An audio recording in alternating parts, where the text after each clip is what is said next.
So have you ever ran into a fuel pump that was sticky? Meaning you had to bump it to make it start.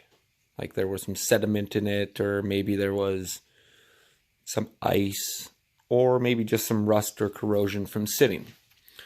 Well, here in this Articat EXT 580, it's got an EFI system, so fuel injected. So, instead of carburetors, you have these injectors that just blow straight in, almost like a carbureted system. And they derive their fuel from this line here into this fuel rail. Now, if your lines are clogged, it's only going to be from the tank down to here, or your injectors. Now you can hotwire your injectors to make them open and close. And if they open and close, then they work just fine, because they don't actually spray anything. Your fuel pump supplies pressure to the line, and when your injector is told to open and close, it sprays a little fuel through from the pressure that's in the rail. Now there's a valve over here that holds the pressure before returning the fuel back in through a return line and back into the tank. Now the fuel pump sits in this hole right here, and it's got those two lines running out. One goes to the top side of the fuel rail, one goes to the bottom side. Otherwise, it's pretty much just a straight drop in, bolts in, and all you see from the top here is a square and two wires. So what I was having to do was really bang on this, and then my fuel pump would start running. But as soon as it would shut off, it wouldn't start again unless I tapped it.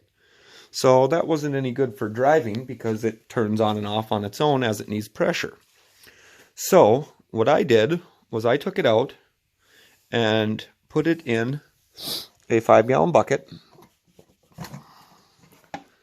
with a heavy solution of Startron fuel enzyme, some 2-stroke oil, and premium gasoline.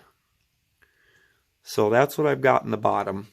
And then I straight hot wired it over here over to my battery charger, so I could turn it on and off at a safe distance to make sure I didn't blow myself up.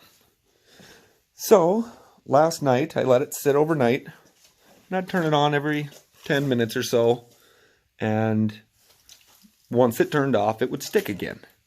So I left it in there for about 24 hours now, and I was going to start cycling through, tapping it to make it run and whatnot.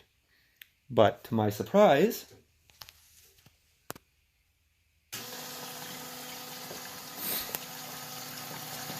she's running pretty good. Real good. Sounding good too. Much better. A nice steady sound. So simply by submerging it in that bucket with some oily premium gasoline and some of this Startron fuel enzyme, I was able to hook it up to this battery charger here. And I just turn it off, like as if the snowmobile stopped. And then as if I just turned it on. And previously, when I'd go off and on, it would stick, and I would have to go over there and bump it. Now, as you can hear and see,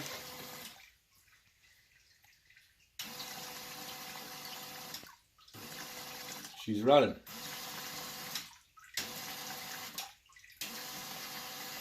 So I looked for lots of videos on how to fix a stuck fuel pump, and there was none.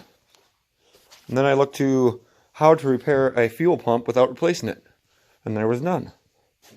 So, if you have an old fuel pump, and you can at least get it to make a noise, submerge it in this oily solution, Startron fuel enzyme, and some 50-to-1 ratio premium gasoline mixed with oil, 2-stroke oil. I had debated using diesel, but I was worried it would destroy the seals in the pump. So the Startron is rated, you can overdose it, It's a really good product. It eats away nasty corrosion that's on the inside of fuel systems. Comes in a little blue bottle. And I really overdosed this one. I put 16 ounces to looks like about 3 gallons of gas. But the results don't lie. The fuel pump is running and sounding better than it ever has. So don't trash your sled, because those little bastards are about $250, $300 to replace it. Now I picked this sled up, old piece of junk, for $400. So you tell me, am I going to buy a $300 part for a $400 sled? Nope, probably not. So, quick fix, and I hope it helps you. All right, guys.